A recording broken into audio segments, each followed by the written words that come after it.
Good morning, good afternoon, and good evening to you, wherever you may be around the world.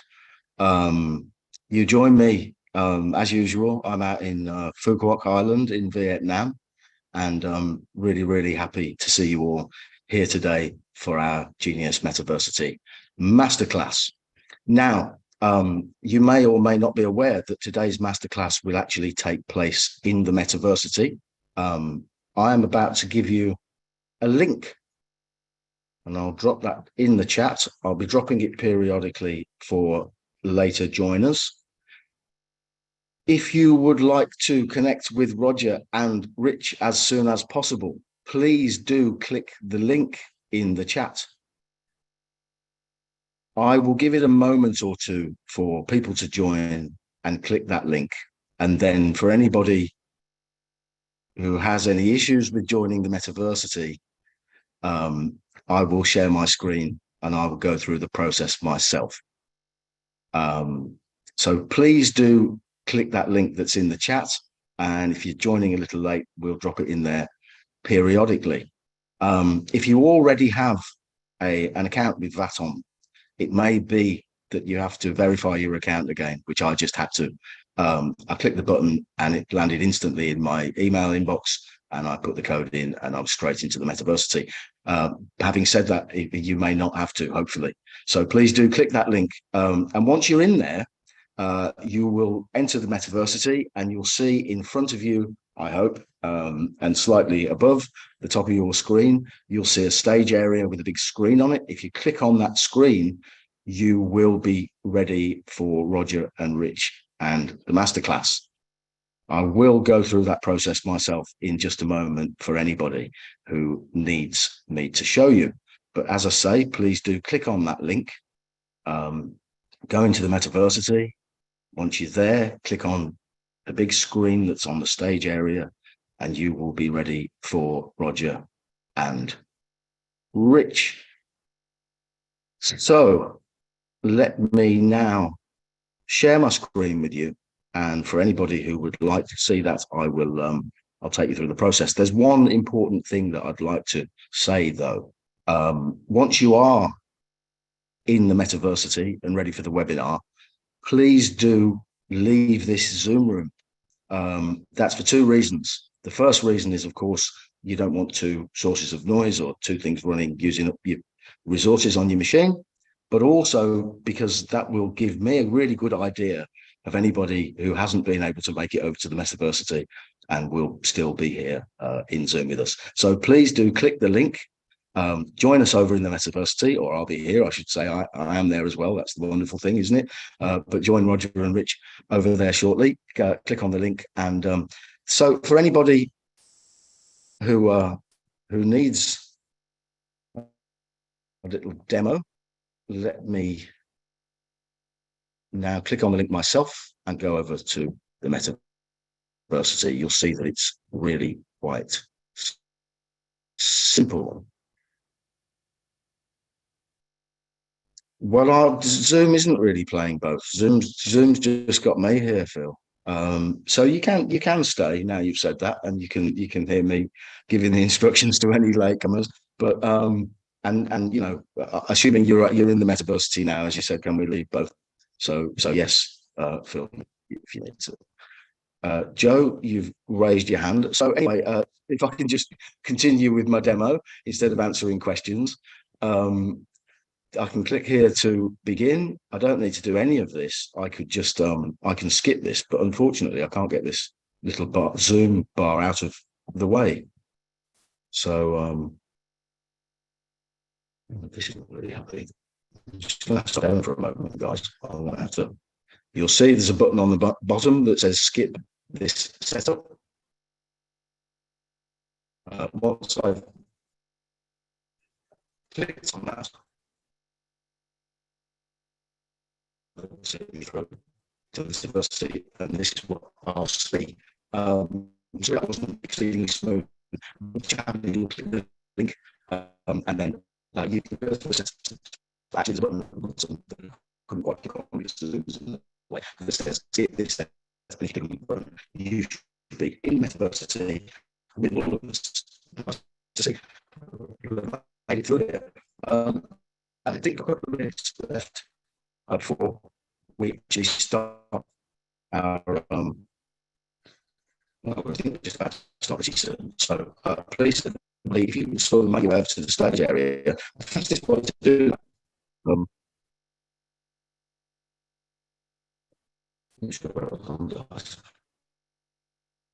Getting students first. Yeah. Let's go ahead on this process and makes it a lot easier. Masterclass should play that. When it actually starts, somebody will correct me if I start the screen and plus the screen. Yeah. Hey, Duncan, your voice is really well, so you may want to stop the screen share.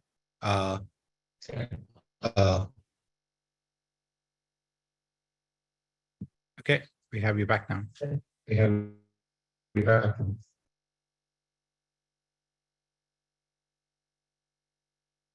So you were saying that my voice was breaking up, guys. In the Metaversity, that was because I walked away from you inadvertently when I went to the screen. I walked away from you, and in the Metaversity, you can only hear other people who you're close to. But that's all right because you don't need to hear me in the Metaversity because we're going to start the webinar in some weeks leaves any sort of double sound effects.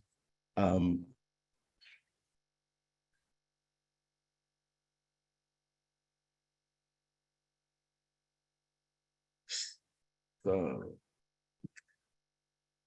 even now, his voice is breaking without the screen share. Now, if you're referring to me, guys, and don't worry, unless you're having trouble getting into the Metaversity, you can actually mute me here in Zoom because I'm just here to send people over to the Metaversity. We won't be running the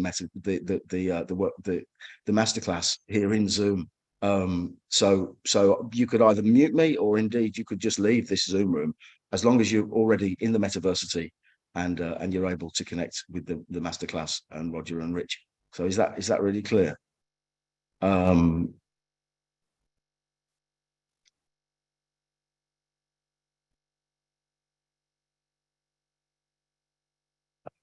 Okay. So can somebody on the tech team confirm that the masterclass is running in the Metaversity? Yes, it is. You can now switch to Rich and Roger. Welcome to another very, very special session at our Genius Entrepreneur Mastermind and now Metaversity. I have got Rich Schefren with me here today. Hello, Rich. How are you? I am great, Roger, and I'm excited to be here. Yeah, we actually had to do a lot of crazy coordination based on timing because we're 12 hours apart. I'm right now here in Bali. This is the view down to the beach. We've actually got big waves because it was just a full moon. So wow. Been high tide, like there's about 50 surfers out there this morning as well. And you, of course, are there in Florida right now, right? Yeah, in Delray Beach. Are you guys experiencing a heat wave over there like we are here in the U.S.? Yep. And when I was out there in the U.S. Just a couple of weeks ago, our university's right up in the desert, and it was so hot. It was crazy. Like it was like even indoors, it was almost unbearable. So it's all happening. Global warming. Yep. Yeah, it's real.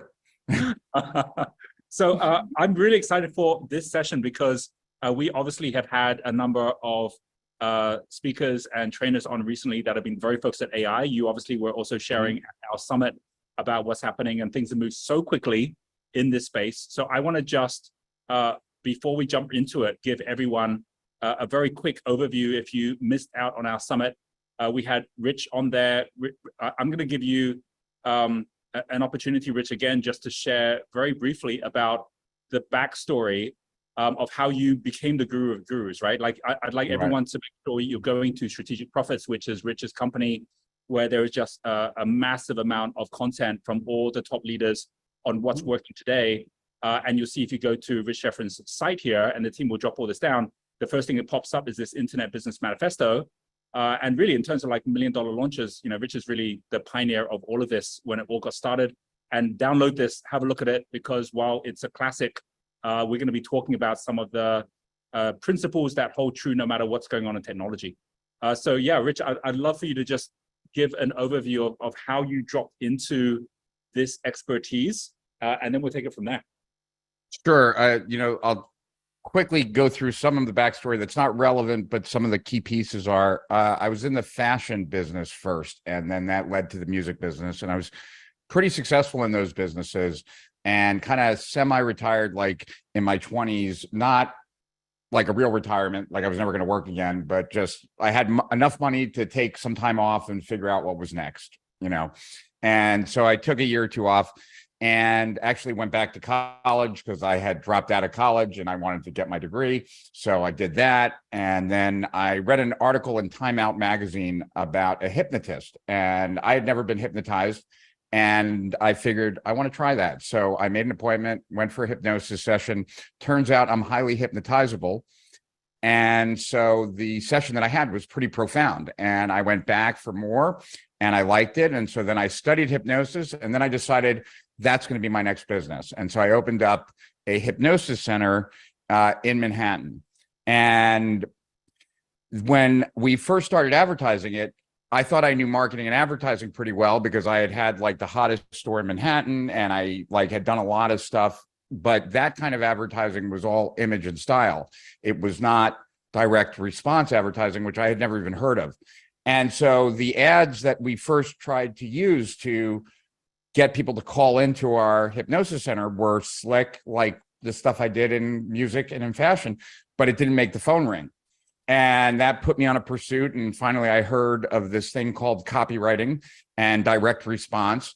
And then the more I disliked the ad, the more embarrassing the ad was, the more it looked like it belonged in the National Enquirer, the better it worked.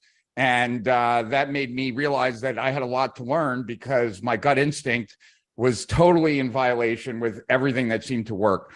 And over about 4 years, we went from 0 to about 13.5 million. We had locations in Manhattan and Brooklyn and Queens. We had about 60 full-time hypnotists on staff, plus a bunch of part-times. And we grew really fast until 9/11. And then 9/11 happened, and it set the business backwards. And then I made some moves that I thought would help the business that actually made the business worse. And up until that point, everything had been a success. So it never even occurred to me that I could fail, but I did. And I threw a lot of good money after bad. And so I ended up with the only asset that I really had left was my apartment in Manhattan. I decided to sell it, move down to Florida, and had to figure out like a new career to support my family. We had just had a baby, and that brought me online. And I went online because when the hypnosis business went south, in order to fulfill all the contracts and everything, I had to keep the staff around. And so I had this experience for many months of working really hard just to make payroll every 2 weeks. And so I decided, like, my next business, I'd prefer not to have such high payroll. And I really liked direct response, like after 4 years of doing it in the hypnosis business. So I was like, very little payroll, direct response driven. That's what brought me online, because the online world is a direct response driven, medium. And you can do things with automation and everything else to require a lot less employees. I went too far in that direction, trying to do everything myself. And so first year and a half, I really struggled online. And then it kind of occurred to me that online business is just like offline business regarding the principles and how you run it.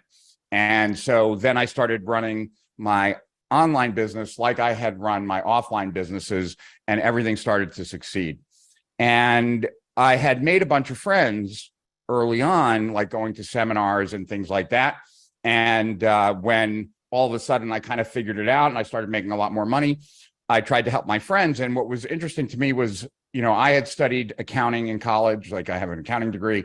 I had taken an internship where I'd taken 2 years off, and I worked for Arthur Andersen and Andersen Consulting, and I had run a couple businesses. So I had a lot more business knowledge than my peers did in internet marketing. Most of them had not run businesses and then gotten online. They had done different things.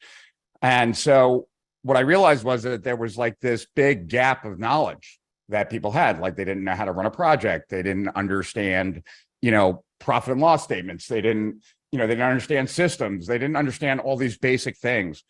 And so I started helping them, and I found that really rewarding. And so I decided I wanted to get into coaching and try my hand at it. And the very first thing I did, recognizing that like I didn't know a lot of people and not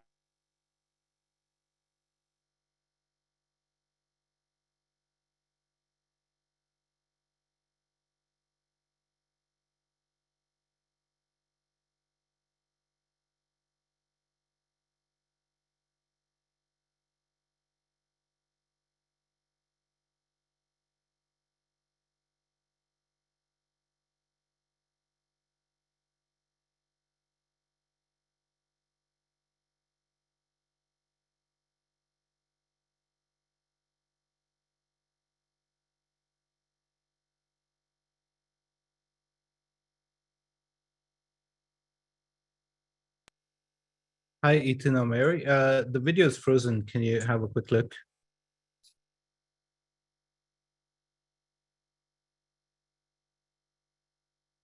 Yeah, the video was frozen. Can you have a look?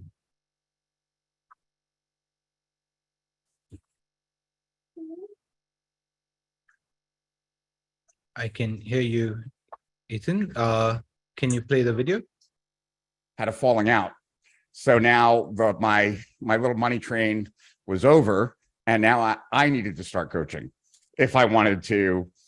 So at my very first event that I spoke at, I did my presentation, and I don't know really how to pitch. I'm not like a good salesperson. That's never been my forte. So I was afraid that like no one would run to the back of the room. So I did this big guarantee, and the guarantee was, by the time we're done working together, you will be making twice as much as you're making now, and you'll be working half as much as you're working now, or you will get a full refund.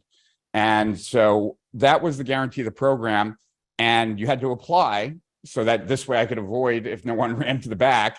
And I had 40 some odd people apply. I think it was like 45, 47, something like that. I wanted 25 people for the program, and I spoke to each person individually because I didn't want to guarantee that kind of guarantee if I didn't feel like that person had the spark and could actually do what it was that I was going to try and do. And so I basically took those 25 people, and then I committed the next year of my life to make those 25 people successful. Like there was no program at that point, right? I would talk to each of them twice a month, and I would also present 2 group lessons a month. And I would figure out what I was going to present in the group based on what I was covering in the one-on-ones. And, but really my whole year was dedicated to their success. Like I didn't go out, I didn't do anything. I was, trying to figure it out. I was creating a program on the fly of what these people needed. And fortunately I was successful. They were successful. And as that program was ending, I knew that I wanted to do a lot more coaching. And now I had this program that I could now sell in a more automatic fashion. And I also had great case studies because, the original group was people like Michael Fulsane and Russell Brunson and Ryan Dice and these kinds of people. And, but most of the world didn't know who I was still, right? They knew me from the Jay Abraham thing, but I didn't have a big list yet or anything like that. And I had this project for Agora, which was a private client of mine that I had met when I was doing the stuff with Jay, because Jay had worked with Agora and they became a client of mine. And I had this big project that was 3 months down the road. And I had just finished the coaching program. So now I had nothing to do for 3 months, and I was going to make no money for the next 3 months. And that also didn't really feel good at that time. And so I decided I would write a report kind of detailing what I felt were the mistakes that people were making, what people needed to know about business, because at that time, the whole internet marketing world was just about marketing. So I was kind of like the first business coach in the space, right? And And so I wanted to get people to understand that marketing might be the most important part of business, but it's not the only thing in business. And that if you don't understand certain elements of business, then you're going to never kind of get past a certain level. And so I called that the Internet Business Manifesto. And I really was just hoping to get like a dozen clients, because my older program, like I had worked with people over a long period of time. I only had 3 months. So like I figured I'd work with people for 11 weeks and then I'd go do my thing with Agora. And that ended up my life changed from that report. So while I was hoping to get a dozen clients, I literally got thousands of clients. So I think when Mike was talking to you guys, he talked about how he was the second guy to have $1 million launch. It was John Reese was first, and then it was Mike Filsaime, and I was third, and I brought in $3.5 million, like when I opened up my coaching program, and then closed it 2 hours later because we were already maxed out. And then 2 weeks later, that was the last time I ever worked like one-on-one with individuals like in a large capacity. And then the very next, like 2 weeks later, we launched an automated version. Back then, there was no e-learning platforms yet. We had to build it. So we didn't have that yet. So we actually sold it on a forum, and we would unlock a thread each month. Like that's how, and in each thread would be like a copy of the slides, a copy of the audio for the call. Like it was very kind of duct tape kind of thing. And we sold over 1,000 people into that at $400 a month. And then it just grew from there, right? And that was really, that experience is actually an experience that is something that I consistently go back to from the standpoint that everyone I know who is successful online has had an experience, maybe not that profound, where they were hoping for 12 and they got thousands, but they've had an experience where a tactic or strategy far exceeded their expectations, right? And there's a reason for that. And that's what my new, like the last 3 years, I've had this product that I've really been focusing on called Steal Our Winners, which is all about delivering strategies and tactics early at its life cycle. Because what a lot of people don't realize about online marketing is that every strategy, every tactic comes with an expiration date. And it's not that it doesn't work past its expiration date, it does, but it doesn't work anywhere near as well, and it won't give you momentum. So like I wrote 7 free reports after the manifesto, like one after another for the next 18 months, because each time I wrote a report, I made millions of dollars. And everything else I was doing in my business was exactly like what everyone else was doing. The one thing that I was doing that they weren't doing was writing these free reports. And because of that, like the response was overwhelming. If I were to write a report today, I would not make millions of dollars. And if you were to write a report today, you wouldn't make millions of dollars. We still use free reports in my business, but we don't have the expectation. Now it's just like ante into the game. You don't win by it, but you sometimes need to do it just to be in the game. And so I know we're going to be talking about AI and a lot of different things, but if one of the takeaways that people get for just their online business in general is that every marketing tactic has an expiration date, right? I brought a VSL to Agora, and when I brought the VSL to Agora, it got a 400% increase in conversions in the US, like a 300% increase in conversions in Europe. But over a 7-year period of time, it went to 0 increase in response. Like the time for a VSL to give you that boost was then, not now. Now you might still need to use a VSL. So it's past its expiration date as far as being able to provide momentum just because you're using it. And so if someone looks at the marketing that they're doing and they're displeased with the results, but everything they're doing is what everyone else is doing, then that's a good signal as to why. And so that's what led me to the report. I love the whole story. And here's what I'd love to do with it is I'm going to unpack it a little bit for everyone on the structure of this. And I'm going to ask you a question now, but we're going to save the answer until later which is based on the fact that you had those $1 million of ahas at the beginning of the whole of kind of Web 2.0.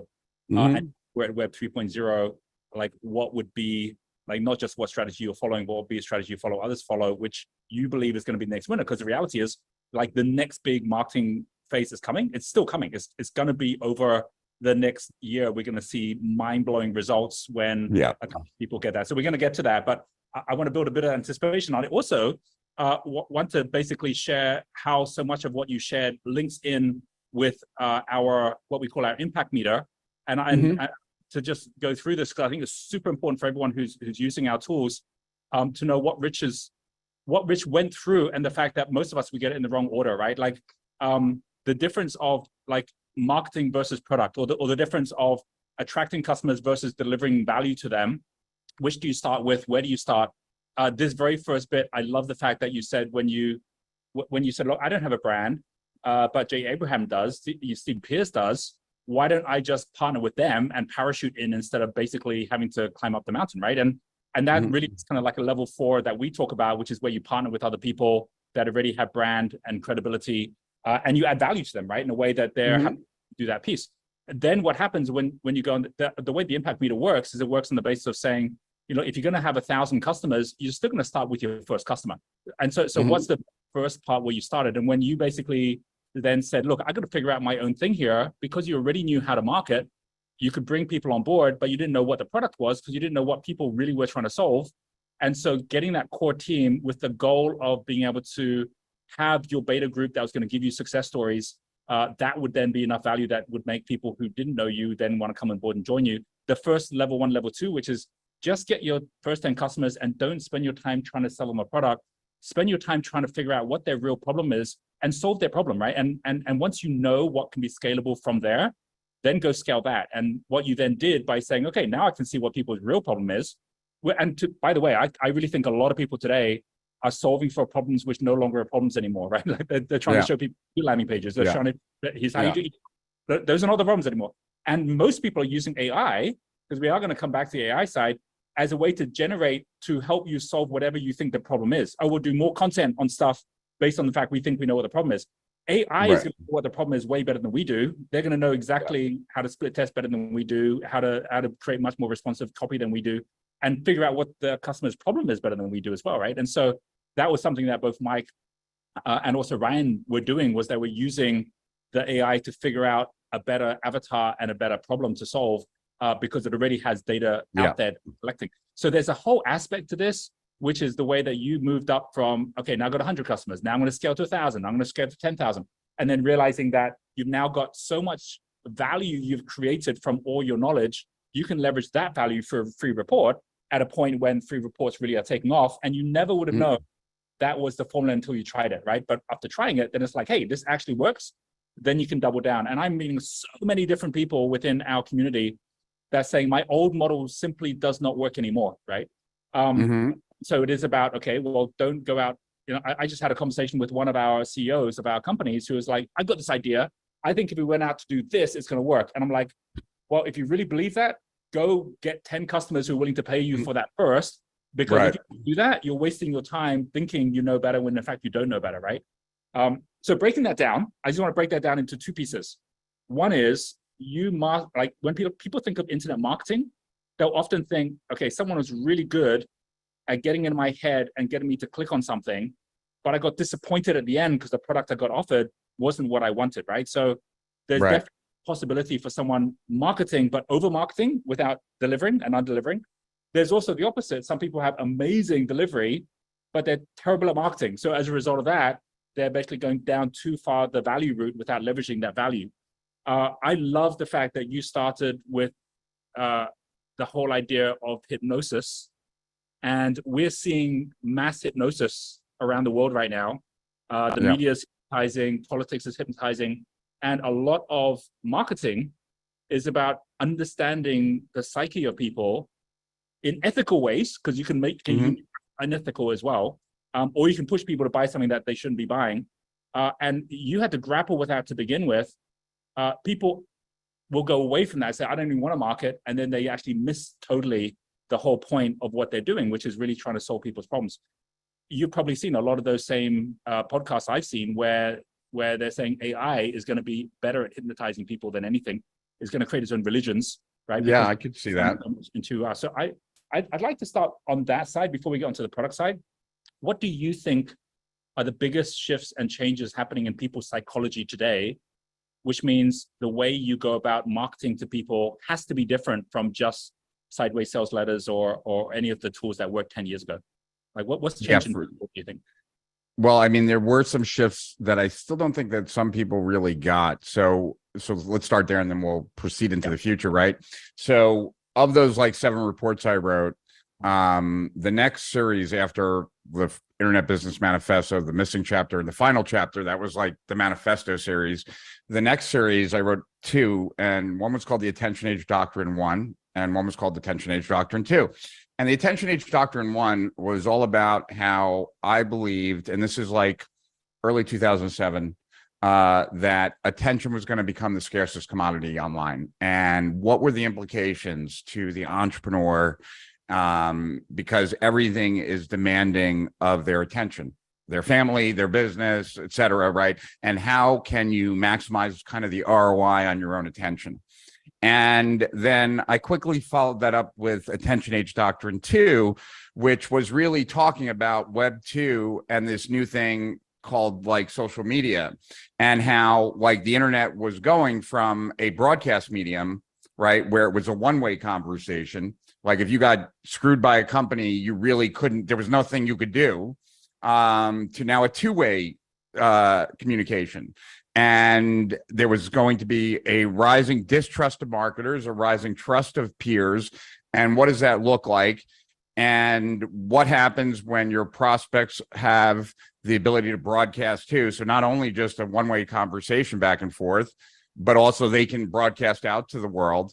And one of the takeaways for me, and it was one of the reasons why my reports went so viral, is that marketers had to understand that prospects were not only just targets anymore, they were also the single best channel that you'll ever have.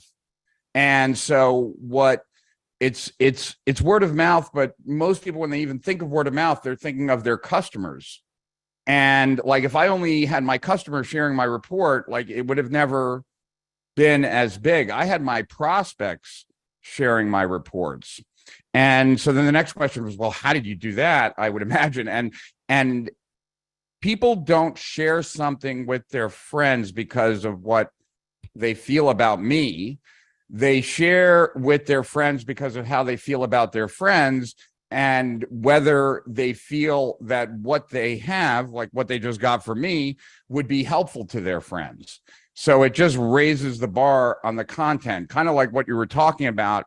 Like, you know, years later when lead magnets became very popular, and I saw a lot of people give really bad advice about like how you just throw a few pages together and like that's it. And it's like, that's your first impression.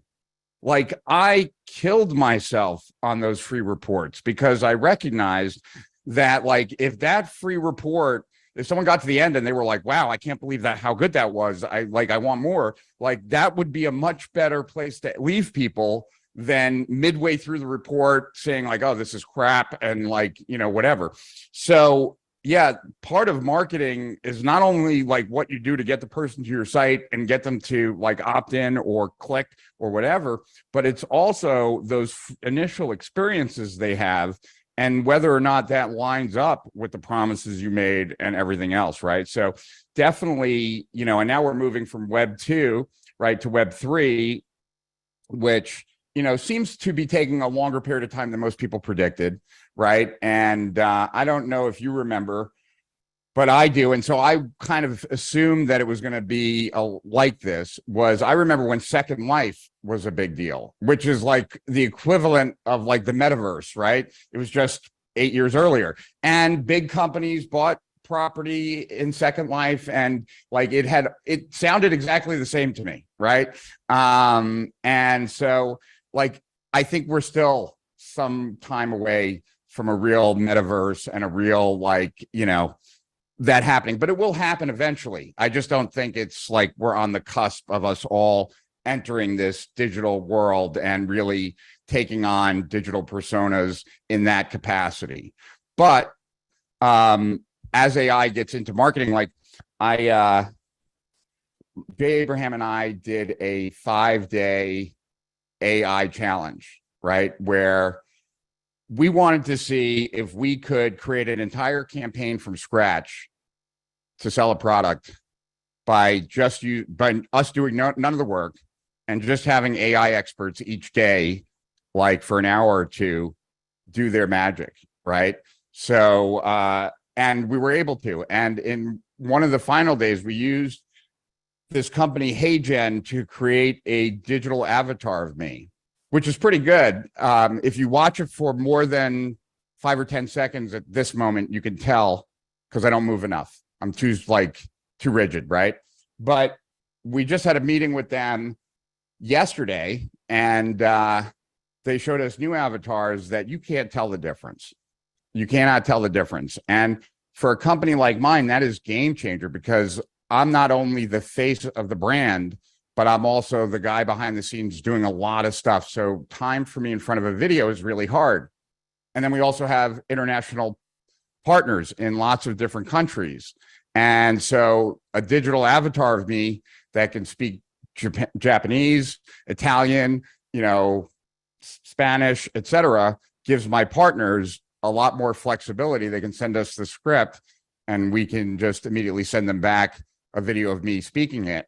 Opens up a lot of possibilities. Then, and I think we talked about this last time we spoke, like in Israel right now, they're working on something called liquid funnels that identify the visitor and then build the funnel on the fly based on what it can determine about that visitor.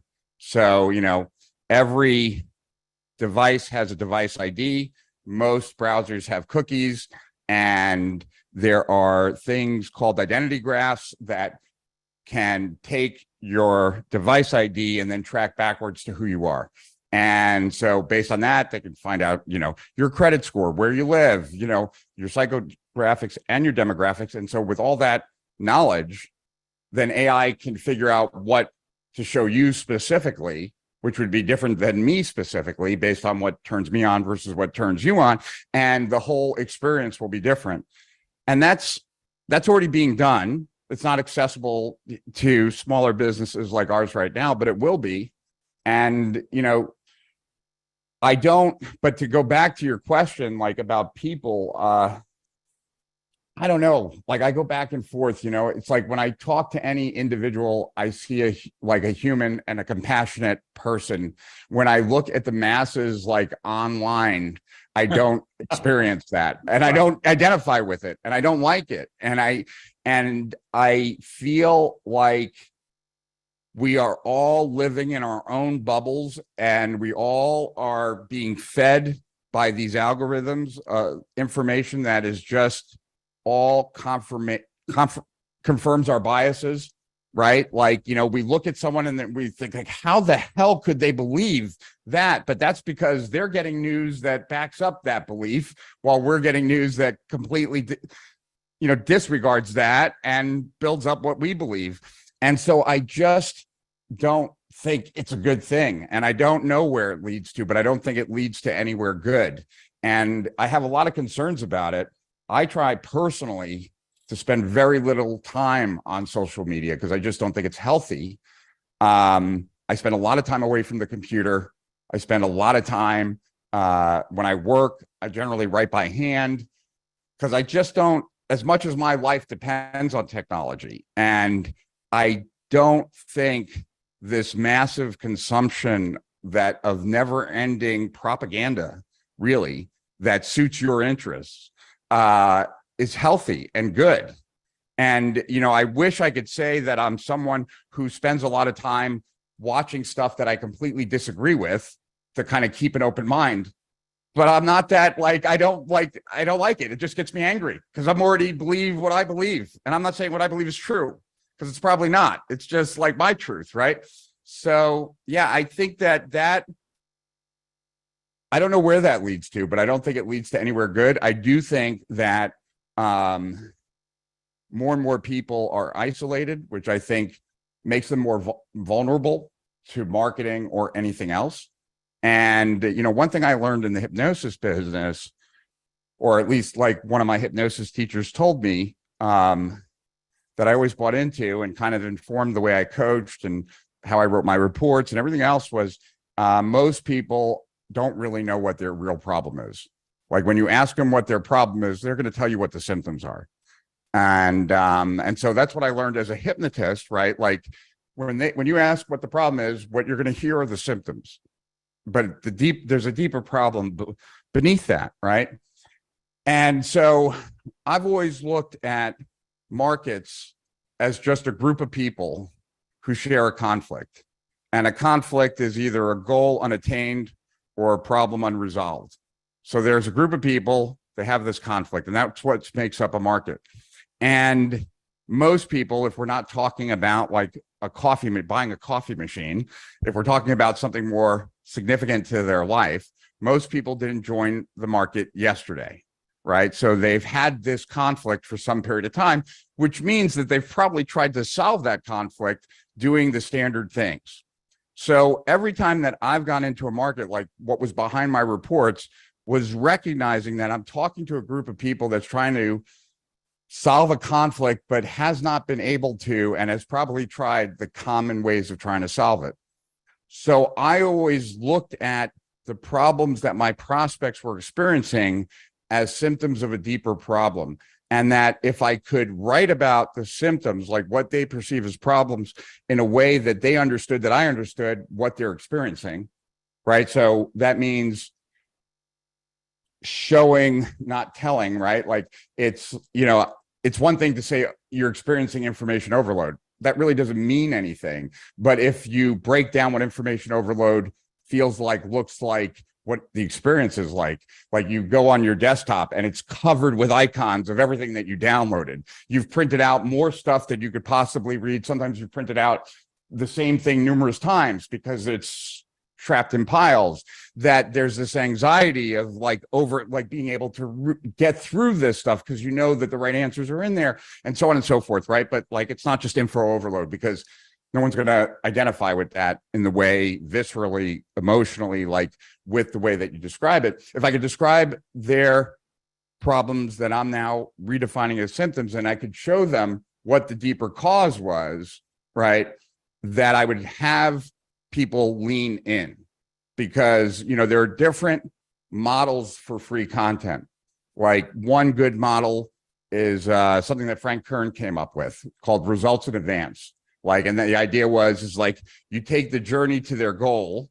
Prospects here, they're starting out from scratch. They want to have a very successful online business, right? Like, what are the steps to get them there? Maybe this first step is to have a website and an email list. So help them get their first couple people on an email list. That would be a result in advance, because you're getting them closer to their goal. They'll be more inclined to buy because you've gotten them a result. They're also closer to their goal, and getting closer to your goal motivates you. Like losing a few pounds on a diet, you're more likely to stick to it. So that's the results in advance model. The results in advance model is a good model. I've used it. Kern was really smart to come up with it. I always found that what was superior to that for me was giving people an epiphany about their problem, because results in advance still requires people to do stuff. And that can be a speed bump in marketing, getting people to do stuff, right? Like, it's just an added layer of complexity. Whereas if I can give someone an epiphany about the real source of their problem, they don't have to do anything. They could get that epiphany while they're reading the report and have this new, oh my God, this makes so much sense to me. I never thought about it this way. Who do I know that also has this problem? Let me share it with them, right? And that's what got the viral component part. But it was also, if you think about any problem that you've struggled with or I've struggled with, when we finally get to an answer that makes sense of our previous attempts and failures and gives us a new perspective, now that we know this, we would do it differently. The person that gave us that information is generally well regarded, right? And so I got the benefit of all that, really, by consistently bringing in these deeper kind of solutions to the market, which allowed me to sell things that other people weren't selling, which kind of gave me a category of one at the time, right? It had its pros and cons. Like the pro was that I was selling something no one else was selling, so I had no competition. The con was no one was looking for what I was selling, so I had to create all the demand for it myself through content and through case studies and all that kind of stuff. But if I could create the demand, there was only one place to go. Yeah. But I don't like where things are headed. Do you have a specific opinion about that? I do actually. I think it's what I've experienced, and I know this is actually where you're heading with some of your work as well, is that we've gone from a content marketing age to actually an anti-content marketing age, because we've gone from not enough information where everyone was like absorbing to too much information where it's like, oh, there's too much going on now. And when you got too much information, the biggest problem is no longer lack of information. The problem is lack of connection, right? It's a totally different thing, right? Which is the difference of content versus engagement, right? And how do you measure those things? And I'll give you an example of this and come back again, right, full circles to some of what you're sharing as well, which is when we have our summit and we had Ryan on, and we had people actually showing up. What actually happened and this was like where we could have 1,000 people all showing up and chatting with each other, is our engagement level in terms of people staying online was way, way, way, way higher. And of course, like gamification, this is what it's all about. When I are watching another, YouTube video or tweet, which is making us depressed, there's kids who are building things on Minecraft or Roblox, and they're doing it for multiple hours, and they're turning them into businesses. And it's because it's a whole new environment. And we're building out our campuses where we say, look, we're going to give all our content for free, not just the free reports, but the assessments, like everything.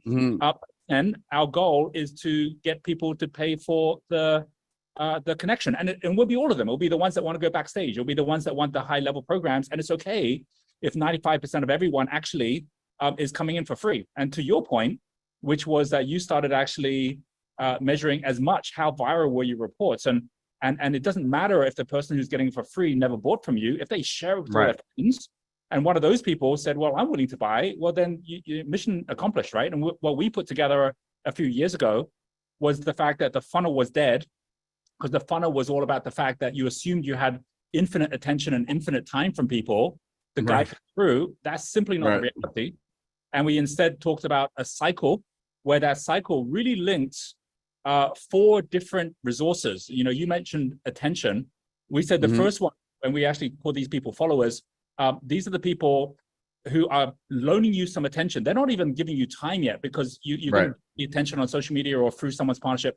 And if you can't earn their attention and make them go, that was worth my attention, don't even think about getting their time. But if they go, that was worth my attention, I'm willing to pay you some of my time, I'm going to subscribe to your list, I'm going to, basically read your report. Like they're not paying you money, but they're paying you time. And they're asking themselves the question, was this worth my time? Exactly as you said with Frank Kern, it's like, oh, this is worth my time. They're going to pay back with more time, not with money, but with more time, either to pass it on to others or to say, this is worth a decision, right? Which means I'll have a call with someone, or I'll show up in a different environment where I know I'm deciding, do I want to do more here or not? And you better give them that environment, because often someone will run a webinar and they'll be, oh, this is my permission to sell to people. And the person's like, no, it's not. You haven't even earned my time yet. You're even trying to sell to me. But if you actually do get to a point where that group, and we used to do this in events where we'd say, listen, if you're actually interested in this, it's by invitation, stay at lunchtime, we'll talk to you with it. And 90% of the people would leave the room, but the 10% that stayed, we'd start by saying, why are you here? Well, why did you stay in the room? Because if you don't know why they're there, then they're not yet making a decision as to whether or not they want to do something with you or not. They're not yet a prospect.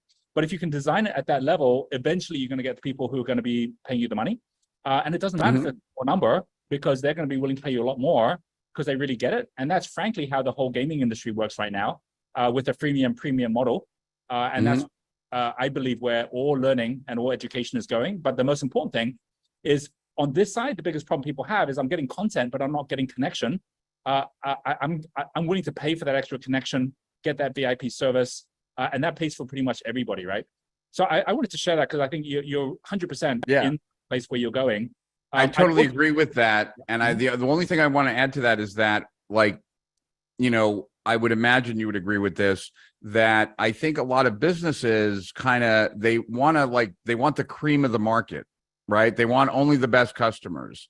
Yes. And the problem with a strategy like that online is that, like, I don't know about you, Roger, but I would assume it's the same with you. I'm not spending a lot of time like reposting in forums anyone's stuff. Like, I've got enough stuff to do, and I would imagine you do too.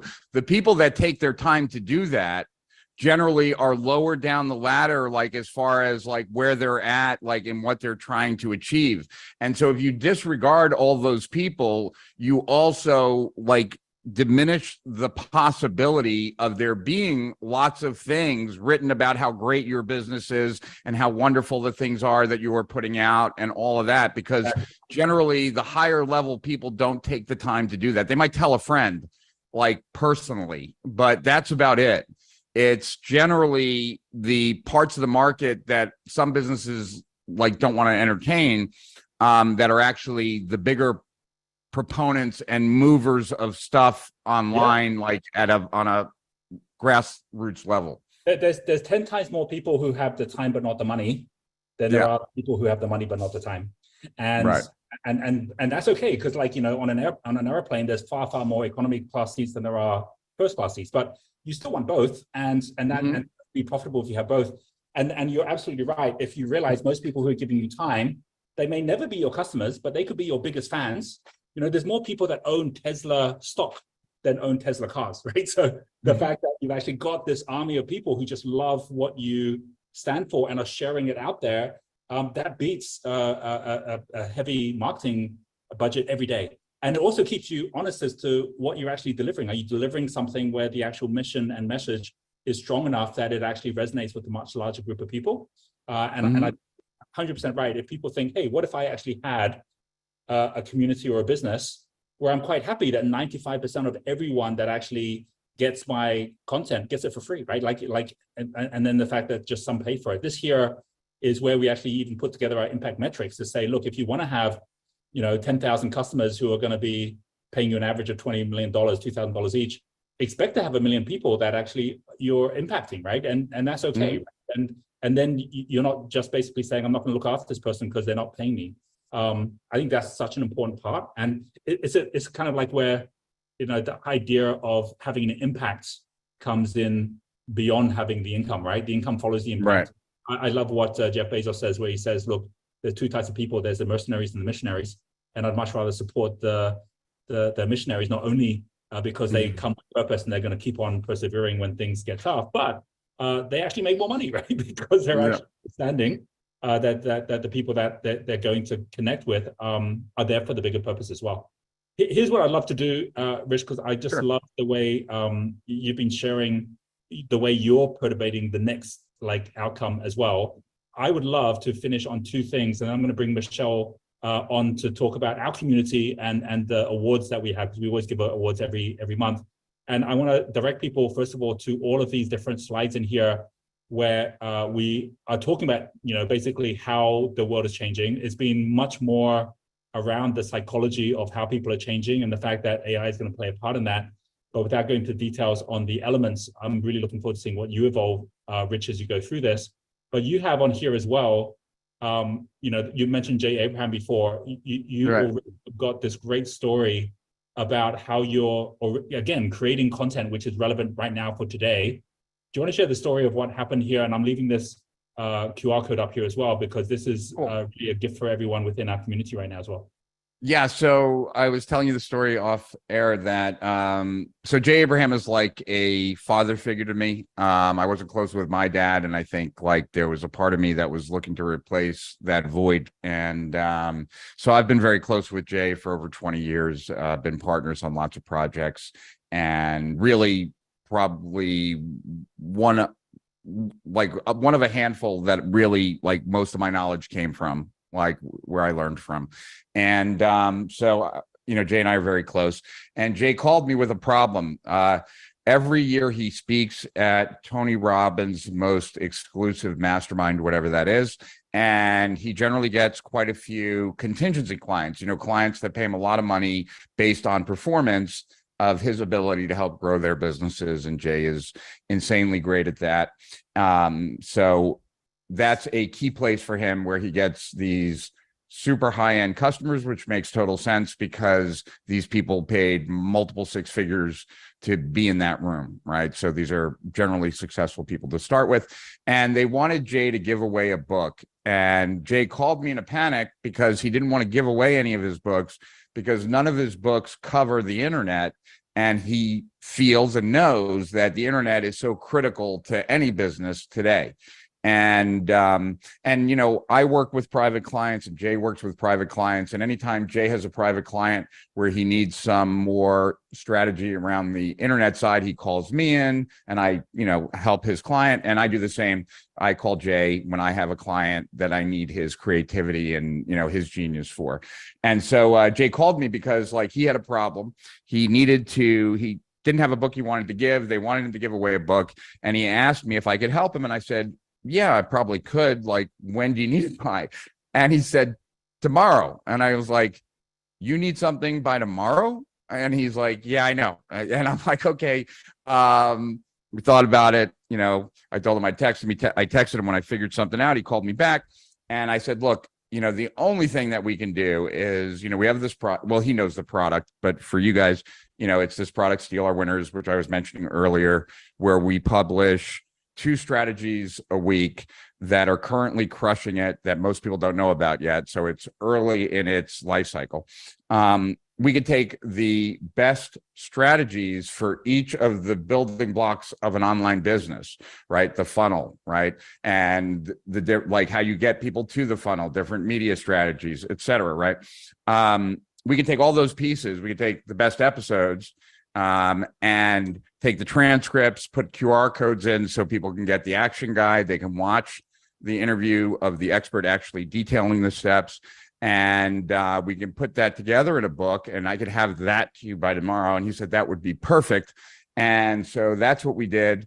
And it is a phenomenal book. Like in that book, it's Russell Brunson breaks down the single most successful funnel he's ever built that's responsible for building more of ClickFunnels than anything else. And like the caliber of people are of that ilk and the strategies are. And Jay to this day still uses it at super high-end masterminds when they want him to have something to leave behind. And that is what you will get absolutely free with the QR codes inside so that you can watch the videos and everything else when you click on that QR code. And I also just want to say for, you know, because I haven't said it, I've been a huge fan of yours forever, Roger. And I remember 13 years ago, 14 years ago, maybe even longer, taking the Wealth Dynamics quiz. I still have it. And it made an impact on me when I first took it. It really helped me kind of understand where my role was in my business and made a massive impact on me. And I just wanted to say that publicly and appreciate you since we're talking face to face. That's awesome, Rich. That's very, very cool. And yeah, I think we're all giving away our age a little bit when we're talking about this. I'm just like, wow. Becoming seniors in the market like Jay is, right? It's like, yeah. Yeah. Yeah, no, that's very, very cool. And when you have competitors younger than your kids, that's when you know that you've gotten old. So everyone, do take a snapshot of this. Pause the video as well, and of course there are many people who are watching this on YouTube as we're live streaming it. But we also have got the mastermind, which is our kind of behind the scenes and what we're doing with the whole 3D version of our Metaversity. So here, if anyone wants to kind of like join us on our upcoming programs, we have got this QR code to come and just have the first month free. Come join us. And we've got amazing people. We've had obviously Rich on. You get the recordings from the past ones we ran. And we've got Liz Germain is brilliant at YouTube. She's like built a whole bunch of YouTubers coming up. We've got Marissa Mercatoid, who also has taken our Wealth Dynamics tool. And she's awesome at building multi-million-dollar launches. And then we've got Jason Fladlane. Obviously, Rich knows all these people. It's a small industry. At the top, like everyone is in the multiple millions because they understood what are the key things they need to do to keep shifting and changing. And what I'm going to do, Rich, is I'm going to bring on, because everything is so much about connection, I'm going to bring Michelle on because we recognize all of our top mastermind members every single month. And so I know we have got some Genius and Shine Awards. Awesome. Michelle will do. Let's give That's Michelle awesome. to do this, and then I'd love to finish with your key piece of advice you'd give to people starting today, in the same way that you were so great at giving that advice at the beginning of Web 2.0. Just in terms of final thoughts on that. But Michelle, let me hand it over to you first of all. Awesome. Thank you very, very much. That was wonderful, Rich and Roger. Thank you. I learned a lot, even though it's kind of early, but it's good to learn new things. Just so everyone knows, while Rich is late at night in Florida, I'm early in the morning, and Michelle is in Greece, and so it was like 5 a.m. when we started this, right? So fun. All right. So I'm going to share my screen. Right. And ultimately what we do every month is we reward our community members of who's actually been participating, doing amazing things. And this is the August Awards. And what happens is we give them beautiful prizes. They can win prizes at some of our masterclasses, or quarterly winners. We actually allow them to come to our live events in Bali, which we're doing quite soon. So anybody who wants to come and do that, please come and connect with us, because that's always fun. Roger and I were talking about it yesterday, and we're super full, so it's exciting. Ultimately, we always have our nominations. So this month, we have nominated Tracy Martin, Jim Becker, Katja.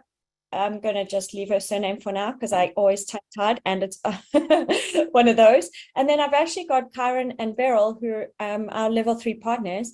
And ultimately, reason why I nominated Tracy is she's the founder of Alchemisty, which is really, she chose to redo the flow consultant training. I think we did at the beginning of June.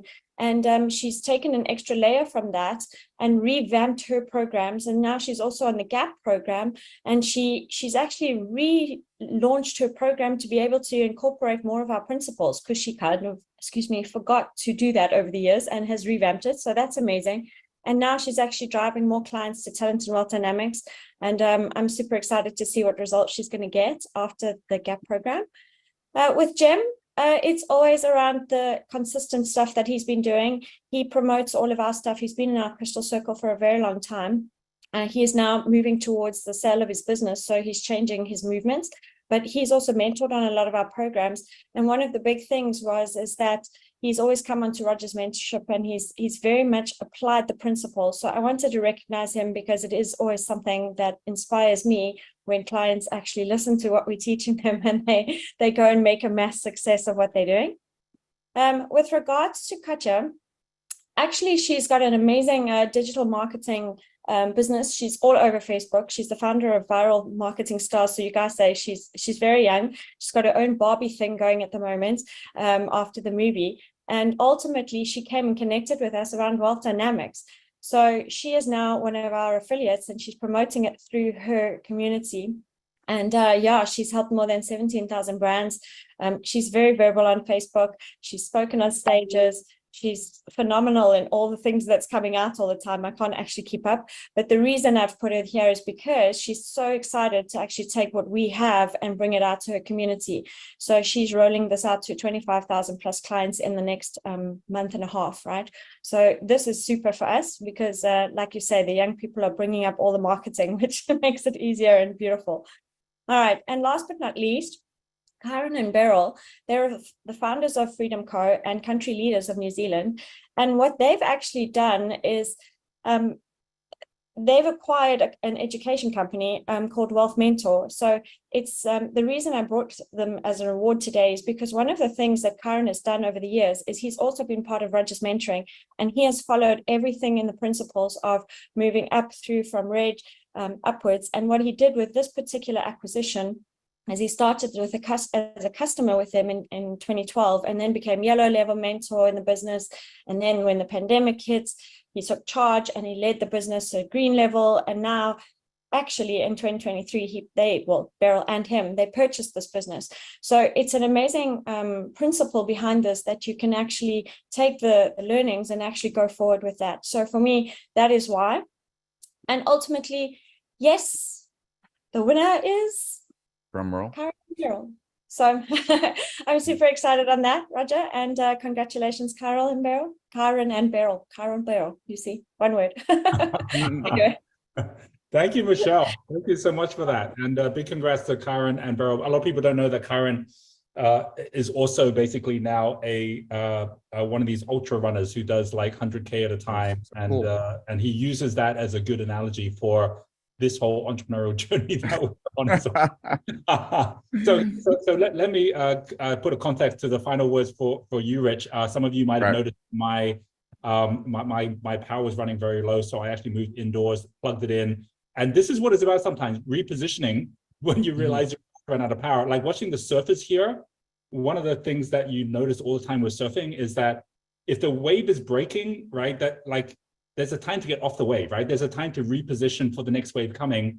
And a good surfer knows how to reposition. It's not about even getting on it. It's about knowing when the big one's coming. You're doing a lot of repositioning. I think all of us in the market is doing repositioning because of the shifts that are changing. And it can be very destabilizing for people where they're like, oh, I had this income coming from here and I've got to let go of it to actually move on to something new, right? We always talk about flow is about letting go, right? You drop a leaf in the river, it's always going to go into flow. You drop a human in the river, they grab onto a rock and they don't let go. The flow is like, let go, right? So I would love for you to just kind of, you know, like finish with that thought. Like, what is the biggest piece of advice you'd give to someone as earnestly as you were at the beginning of the 2.0 era? I have two things, both quick. The first one is more about relationships in general. The other is more about technology. A mentor of mine long time ago gave me some advice that has always played profoundly in my life. And I think it's one of the things that has guided me. And I'm like happy that I was given that advice. And the advice was, you learn a lot more about a person at the end of a relationship than you ever do at the beginning or during the relationship.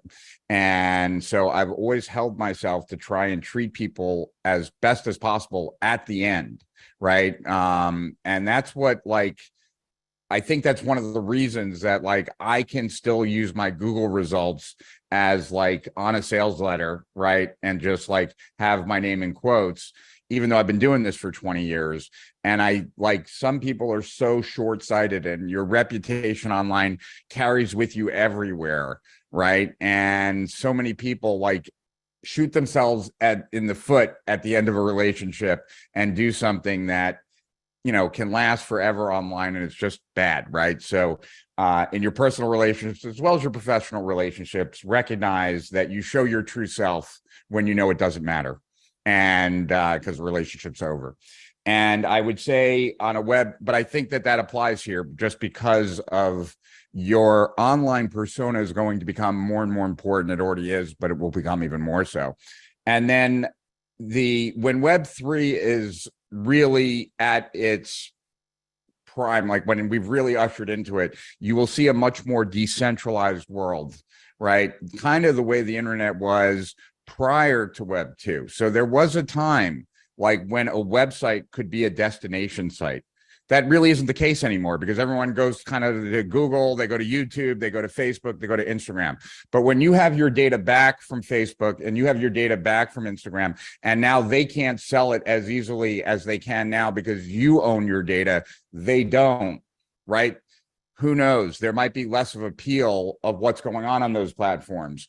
And so then you're going to go back to the way it was before. And so I think you're spot on, like with community building and all the things that you're doing at Meta University because of that, right? Like that if you can build an audience now, as Web3 really grows and it really does become decentralized, I would say we're not even close to that right now, but that's where everything's moving towards.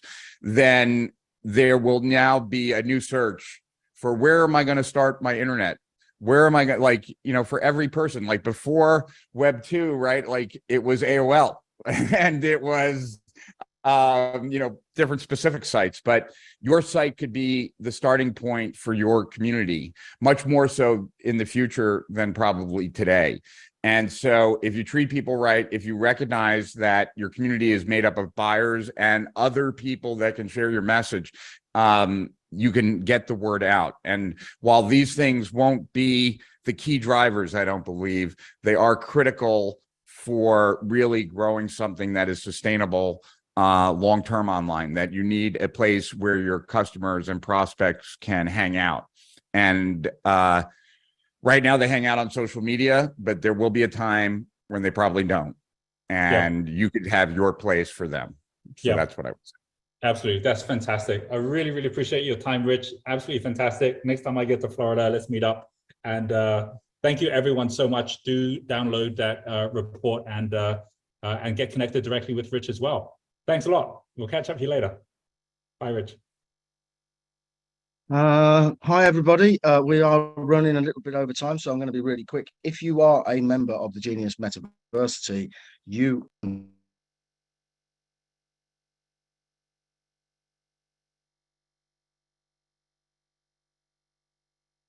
You're on mute, Duncan.